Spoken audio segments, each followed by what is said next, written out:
everyone! Today I wanted to talk a little bit about cosplay photography events and whether or not you should consider attending one if you have the opportunity.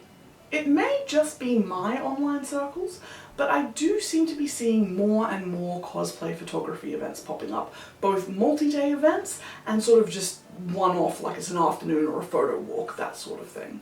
Personally, in 2024 I attended both Wellington Cosplay Photo Fest, which is in Wellington, New Zealand, and Icon Cosplay Photo Fest, which is held in Hobart, Tasmania, Australia.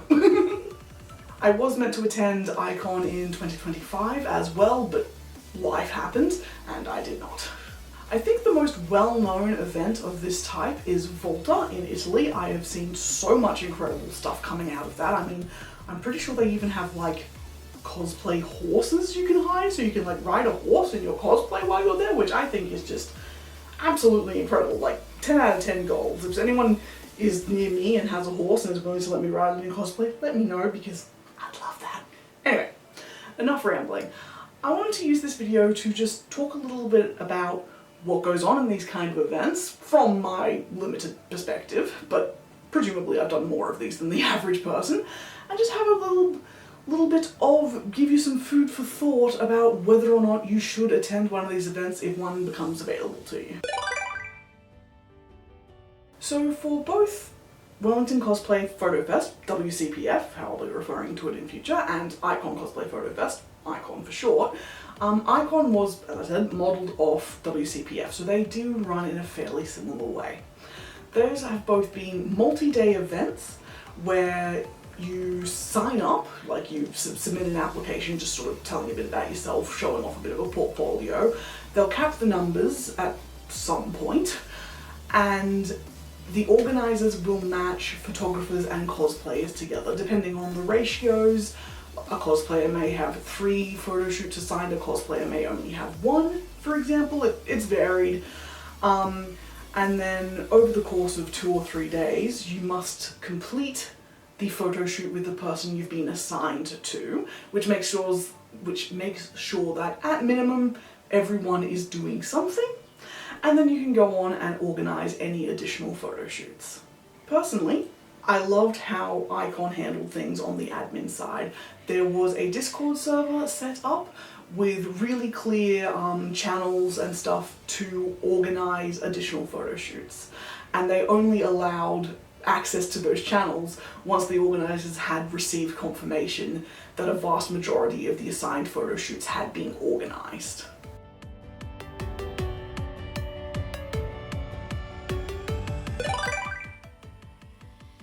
I personally love the idea of the assigned shoots.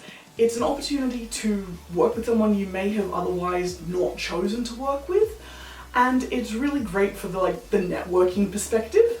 And I think it's also good that it does give every participant a minimum guaranteed result. Like you will, the example of every photographer has to do 3 shoots, every cosplayer gets 1, because trust me, there are always more cosplayers than photographers at these things. As a photographer, you'll have worked with 3 cosplayers, you'll have 3 shoots to add to your portfolio if you like the results. As a cosplayer, you'll definitely have gotten 1 shoot done. I think that's good as a sort of a minimum basis. For an event like that though, that brings you to the first thing you need to consider. Are you okay with that? Maybe some events will have sort of quality requirements of the participants, but at least in the ones I've been in, they have been very mindful to accept both very experienced cosplayers and photographers and people who are just starting out. It hasn't been cliquey, or at least as far as I'm aware. I don't know everything behind the scenes, but it's not everyone hits a sort of minimum standard of quality. So there is a chance you will work with someone whose work you're not a huge fan of. So as a cosplayer, you might end up working with a photographer who's never done cosplay before. You might work with a photographer who is like knocking it out of the park and absolutely phenomenal. You might work with someone who does very staged photos, whereas you like more natural photos. You never know what you're going to get for your assigned shoot. It's also the same for photographers. You may end up working with a cosplayer who is like insanely talented, insanely popular. You may end up working with someone and it's their first ever cosplay that they've just bought online. You may end up working with people who only cosplay from media that you've never seen or that you don't like. And obviously for both parties there's also you just might not get on very well with whoever you're assigned to. So that is something to be aware of if you are signing up for an event where assigned shoots are part of it. In addition to the assigned photo shoots, there is the opportunity to join in and organise other photo shoots. I found, as a fairly introverted person, this can be a little challenging because you really have to put yourself out there. You see someone going, oh, I may be looking to do a group of something, you need to be there, put your hand up and go, I will join your group.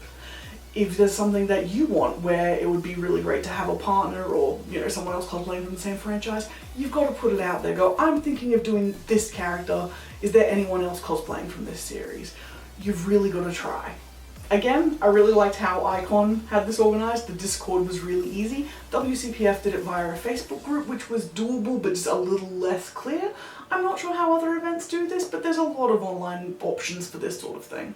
Broadly speaking though, I would say that in terms of quantity of photo shoots, you really get out what you put in. Obviously, there's going to be limited amounts of time that people have. I remember in Icon, I think someone did like 25 photo shoots, one of the photographers.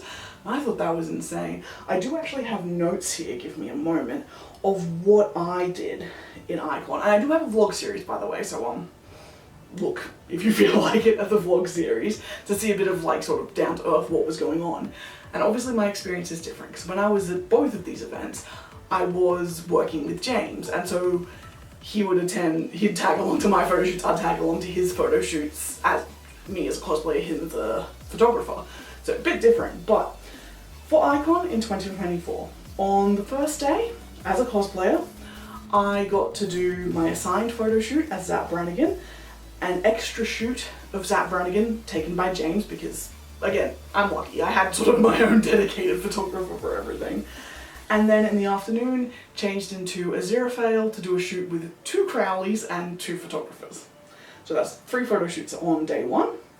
On the Saturday, I just did 1 photo shoot, again with James as a Aziraphale, just a solo shoot, so 1 photo shoot on day 2. And on the Sunday, I did 2 photo shoots in Amy, which was, 1 was a group shoot, 1 was a solo shoot. 1 was with James, 1 was with another photographer. So over the course of 3 days, I did 6 photo shoots in 3 costumes. I think that's a pretty decent amount of shoots. And even if we ditch the ones that were just James shooting me solo, because let's pretend that they were just like bonus shoots that I get because, well, he was my husband sort of thing, he's my bonus photographer. That knocks off 2 of them. I mean, he did shoot 2 of the group ones, but we'll count those as different. 4 photo shoots in 3 days, that's pretty good. And I did put myself out there in the discussion to organise the group stuff, but I wasn't putting in that much effort, if that makes sense. So what I guess I'm trying to say is you can get a lot done in this time. So provided you're confident putting yourself out there and just putting your hand up and going, yes please, I'd like in, you can get a lot of really cool stuff over the course of just a few days. Speaking of cool stuff, attending a cosplay photofest event like these and like Volta in Italy that I mentioned often gives you an opportunity to access locations and resources you otherwise wouldn't be. For WCPF, there was the interior and exterior of a church that you could enter a lottery to shoot in because there was limited time, so it couldn't be a free-for-all, but we could shoot inside a church, which was nice. With Icon, there was Bawa Izakaya, which is a restaurant and bar in Hobart, which is this really cool like cyber neon Japanese place. That was up for lottery to shoot in. We could also go into the lottery to shoot in another restaurant called the Drunken Admiral, which kind of looked like a mixture of like ocean pirate sailing ship memorabilia and the interior of a sailing ship. It was very, very cool. And those are things that normally you don't get access to. So I think that's really cool. And like I mentioned, I think Volta does the horses or something, and they tend to rent out a big castle for that. Like, these events kind of have the benefit of scale. and you can often have access to cool places that you otherwise wouldn't. The flip side to that, I guess, and the thing to consider is, are those things even your style? As a photographer, do you like shooting in interiors? As a cosplayer, do you actually have costumes that suit any of these locations? Just things to consider. Another thing to consider is costs. WCPF did have a participation fee. I don't remember what it was. It was under $50. It was very minimal, which went towards hiring the community hall, which was attached to the church, which is where the event was based out of. So far, Icon has been free to attend. It's associated with the University of Tasmania. That might have something to do with it. But if they did charge a fee, I think that would be perfectly reasonable. The organisers put in a heap of work. Volta, I have absolutely no idea. I'm pretty sure there's a fee for attending that one. And obviously you also have to consider, if you are going to one of these weekend-long events, you've got to factor in transport, food, accommodation, all those sort of things. I think it's entirely worth it, but your mileage may vary. It really depends on a lot of different factors. And speaking of those sort of costs and factors is, are you going to need to travel for it? And how are you going to travel? After having done Icon, I'm probably not going to attend anything that I can't drive to. The experience of being able to drive versus having to catch a plane for WCPF and then relying on a hire car in a different country. I mean, it's New Zealand, it's barely a different country, but still, very big differences. So that's something to also consider. What are you comfortable with? What are you okay with? Before I wrap up, 2 more things you might want to consider when you're thinking about whether you want to attend a photography event like this, whether it's just a photo walk in the afternoon or a 3-day long weekend or something even more intense, is that in a lot of cases you will be doing photo shoots in public. Unless you've exclusively worked in studios before, you should probably be used to this, but if you're not, or if you're new to photography or cosplay in general, just be aware that, yeah, you will often be in public spaces. For example, at Icon, a huge amount of photo shoots for a whole lot of us were at the Botanic Gardens. And that does result in a lot of the time you will have members of the public staring, taking photos, coming up to you to ask, what are you guys doing? In my personal experience, people have always been fine. They might be a bit confused and you can tell that they're being a bit judgmental, but no one has been aggressive or mean or anything like that. Like literally, I have been doing modelling and cosplaying for a very long time. I can't do maths. And the worst that's ever happened to me is people beeping their horns as they drive past and shouting things out of cars that I couldn't hear. Not pleasant, but realistically not a big deal. So just something to be aware of, that you will be in public spaces. That does also mean you will need to be mindful of what cosplays you are wearing. Generally, these are not the time or the place for anything a bit more risque. And the last thing to consider is just the fact that, especially with like something like Icon where it's a 3-day event, it's full on. I mean, if you're someone who normally goes to conventions and does the whole, you know, you're there all day, you're cosplaying the whole time, maybe multiple cosplays a day, you're used to it, you know, it's the same kind of vibe. Yes, it's a different experience because no, it's not a convention, but you'll be kind of used to it. If you're someone like me, who's antisocial and doesn't really do that, you might be surprised by how full on it is.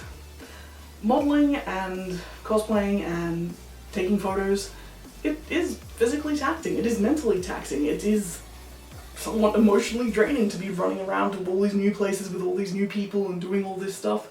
So just be mindful. I'm not saying that's a good thing or a bad thing, I'm just saying it's a thing to be aware of. Those are the things you need to consider if you have the opportunity to attend a cosplay photo event and you're not sure whether or not to go. Broadly speaking, I think you should. I have learned a lot and gotten some great photos and met a whole bunch of cool people from the times that I have done it. I'm very keen to do it again when I have the opportunity. But that's just my 2 cents. Hopefully I've told you a little bit about what I know from these events. Again, WCPF and Icon are very similar, they're run in very similar ways. That's only 2 events out of however many, I don't know. So your mileage may vary, but I hope I've given you some food for thought if you do have the opportunity to attend this kind of event. If you have, talk about it in the comments. I would love to know your experience. Anyway, I hope this has been helpful, and until next time, bye bye!